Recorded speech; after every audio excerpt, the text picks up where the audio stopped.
No estádio Cícero Pompeu de Toledo, deu sorte, Coringão pode ser campeão, a Globo pode garantir, na esquerda Vladimirzinho recolhendo, vindo bola aprofundada para o campo de ataque, descendo a zaga, sobrando o rebate com Zé Maria, falta para o Coringão, cobrada apontando o árbitro, Dona Rita torcendo do meu lado, esposa de Russo, Dona Luzia, esposa do Rodeu, terminou o jogo, festa do Brasil, festa do povo, festa do povo, festa do povo, o povo tem o direito de empolgação, o Corinthians é campeão. Você sabe o que eu penso que é o maior medo, desculpa Fábio, da diretoria com relação a isso, do que é o torcedor? É a influência da torcida organizada, eu acho. Do corintiano, né? Não, eu digo assim não, o que eu digo é o seguinte, porque eles sabem que muitos dos fiéis torcedores que são associados ao programa Fiel Torcedor e que não moram aqui em São Paulo, que não têm a mesmo engajamento, o mesmo interesse em participar das questões políticas do clube, como nós temos, mesmo alguns não sendo sócios, são diretamente influenciados pela torcida organizada. E aqui eu não estou falando mal de torcida organizada. Quero dizer aqui a todos, eu, Alexandre, Fábio, somos oriundos de torcida organizada. Também, velho. Eu sou Ricas também. Ricas. Eu sou sócio dos Gaviões da Fiel desde 1990.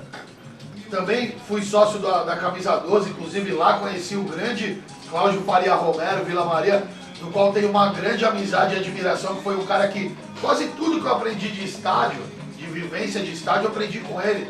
Devo muito a ele, tenho muita consideração por ele. Então assim, aqui ninguém, para que fique bem claro, estamos criticando. Nós reconhecemos totalmente, eu particularmente, a importância da torcida organizada dentro do clube.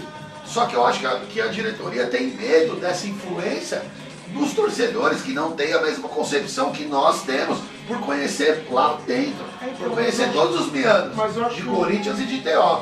Só completando isso aí, a gente vai atropelar de vez eu falo. Mas aí, só completando isso aí, eu tenho uma pequena discordância na sua análise. Por quê? Hoje a torcida organizada tem essa importância porque ela dá uma sensação de pertencimento, que é uma coisa que eu e o Fábio você fala bastante. Eu quero desculpa aí. De pertencimento. Sim. O cara ele se sente da Gaviões, mas ele sendo sócio do Corinthians, ele não se sente do Corinthians. Isso. Ele se sente da 12, ele se sente da 9, ele se sente da Estopim. Tipo assim, jogar Corinthians e Gaviões, o cara torce pros Gaviões. Não digo assim, não, é um caso muito Mas extremo. tem muitos que Não, sim. alguns que sim. Mas assim, o que acontece? Ele tá dentro de uma sociabilidade, dentro de um convívio social que a diretoria não proporciona mais. Social. O Corinthians não proporciona mais. Exato. O cara dentro dos Gaviões, ele já não é mais aquele cara, ele é alguém. Ele é o fulano da quebrada. Ele é o Fábio dos Gaviões. Entendeu? O Fábio o cara de Suzana, Tá. É o Ricas e o Eu tenho uma tese, claro que isso demandaria pesquisa, enfim, mas Só trabalho. minha visão de sociólogo, de antropólogo, que eu tenho sobre o futebol, tanto que ainda não tive acesso, preciso ter acesso rápido, né? O Plínio Labriola. Grande Labriola. Professor Plínio Labriola. Esse é um grande corintiano, viu, torcedor? Você, desculpa, você atropelou de novo, Fábio. Esse é um grande corintiano que faz grandes trabalhos e fez. Deixa o Fábio falar. Fez um Ele grande trabalho. organizou agora, recentemente, um livro com vários artigos sobre os Gaviões da Fiel. Sobre a história dos Gaviões.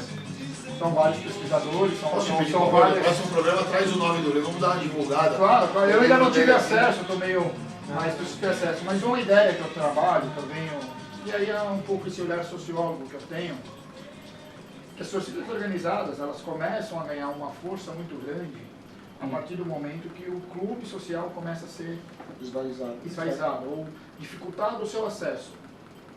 Deixa eu tentar explicar. Até Isso a no final década... dos anos 60, você está dizendo? Não, final dos anos 80. As torcidas organizadas ou uniformizadas, como antes, elas começam na década de 40. Não no modelo atual, Claro. mas ela começa na década de 40. Com Tantão, Sem o CNPJ, Porfírio da sem Paz em nada. São Paulo, sem CNPJ. Que eram exatamente, que eram eram simplesmente organização da arquibancada. Exatamente. A charanga De do- informações e tal. A charanga do Jaime. Só uma questão histórica, assim, a uniformizada, o termo clássico da uniformizada, a diferença com a organizada que a gente entende hoje, a organizada ela tem uma estrutura burocrática. A uniformizada geralmente era um cara muito carismático, que todo mundo Tantã e se... Elisa. Kelly Porfírio, Tantã, um monte de gente, Elisa, O Jaime. um monte de gente que Seguia. agrupava em torno do cara. Aí rolava uma festa naquele lugar. Fazendo um parâmetro mal comparando, é como hoje acontece no Facebook, pessoas que têm, Exatamente. que tem um carisma, que tem uma certa Tem um público, credibilidade E esse acerca de algum fenômeno, assunto, né? E esse fenômeno começa na década de 40. Só que até antes da década de 40, o sócio do clube não pagava ingresso. Tá, aí. Ele Olha aí. começa a pagar ingresso com a inauguração do municipal. Tá. O estádio era municipal, já não havia mais. Havia em 1940, sim, né? em 33, quando houve a profissionalização, oficializou aquilo que já estava implantado, houve uma discussão sobre cobrança ou não de ingresso, mas prevaleceu então essa política de que sócio não pagaria. É que antes da profissionalização, nem o sócio do visitante pagava. Por exemplo, o Corinthians ia jogar na Vila Belmiro e o jogo de 31 lá, que Foi a campeão. primeira caravana, enfim. O sócio do Corinthians não pagou o ingresso. Ele apresentava a carteirinha de sócio, a mensalidade do mês, ele tinha acesso ao ingresso. Isso era em todos os jogos. Depois da profissionalização, só o mandante. E para isso temos um exemplo, né? Como eu digo aqui que eu chamo no time do São Paulo, eu chamo de Malutron da Vila Sônia, né? Porque, só explicando rapidamente, o Malutron é um time paranaense que surgiu da falência de outros dois. E é mais ou menos a mesma história, a diferença é que o Malutron faliu só uma vez, foi agora. E o São Paulo, o Malutron da Vila Sônia, faliu duas. E em 37 não se pagava ingresso, é isso que eu quero exemplificar. E fizeram o jogo das barricas, solicitando via jornais da época para que os torcedores, que eram sócios do clube, pagassem o ingresso de boa vontade para ajudar o clube. As barricas em questão, Os que jogos depois desse não dão os campeonato dinheiros, não né? se pagavam, mas quando tinha jogos amistosos, jogos para arrecadar Comemorativos, verbas, né? aí sim, organizava-se um determinado valor. Mas enfim, então isso era uma forma do torcedor ser sócio também do clube, porque tinha vantagem de que ele sendo sócio já não pagava o seu ingresso.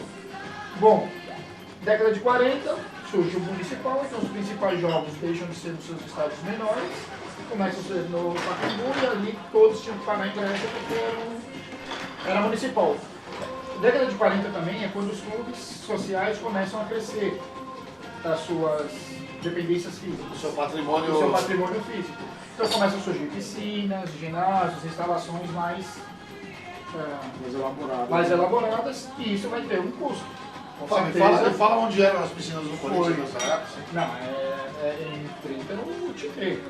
Tinha os coxos dentro do... Era o Rio Tietê. Era o Rio Tietê. O que é inimaginável, né? Inimaginável. E aí, então, o clube começa com essas melhorias, esses clubes sociais, não só o Corinthians, nós estamos falando do Corinthians, Palmeiras, o Pinheiros, enfim, todos os clubes sociais, possivelmente aí, por isso eu falo que demanda pesquisa, o custo de vida da época, valores, quanto se pagavam, esses valores eu não tenho.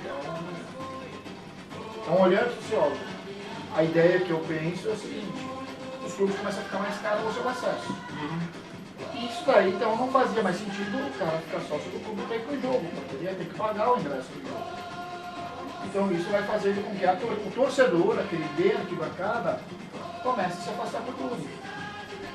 E aí ele vai criando outra, como o clube antes era uma forma de sociabilidade, ele vai criando novas formas de sociabilidades, que eram as torcidas uniformizadas, que depois, mais pra frente, se tornou as chamadas torcidas organizadas. Verdade. Eu acho que agora, o caminho, o sócio-torcedor, ele aponta que dá para você fazer agora o caminho inverso. Basta o clube ter boa vontade. Trazer esse cara de novo para dentro do Não clube. vai trazer. Não vai trazer. Não é interesse, né? Não tô Mas falando aí da que a gente aberta. entra. Não Mas tô aí que a falando gente dessa, entra. não tô Fábio, falando e aqui dessa ele tá administração, E aqui temos exemplos práticos, desculpa. Dentro do clube, já conversamos com o vice-presidente, vou até citar o seu Calil, que até hoje gostamos dele, porque sempre foi muito educado, solícito. Ao menos sempre nos ouve. Sempre nos ouve. Atende, Não, né? hoje, Atende, né? Quero dizer aqui, de forma minha particular, Independente da discordância ou não, Não, com as exatamente, posições dele, ele é. atende, Apenas conversa cordial, e é. põe as pessoas, põe as posições dele Exato. na mesa, né? E quero dizer particularmente, eu, Cadu, Não faz que nem outros tenho, sentem. eu tenho até um certo carinho por ele, de verdade mesmo. Porque todas as vezes nas quais o abordamos dentro do clube, foi solícito, nos atendeu. Muito. E da última vez, também tenho que falar isso publicamente, que estava o seu filho Renan, né? Estava o Samuel, filho da Renata, minha namorada, estava com a gente. Né?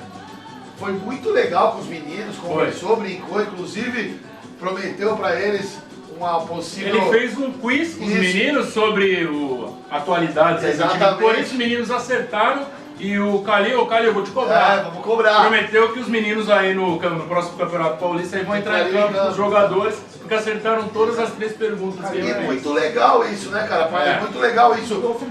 Eu acho assim, tipo, a condição de um vice-presidente do Corinthians...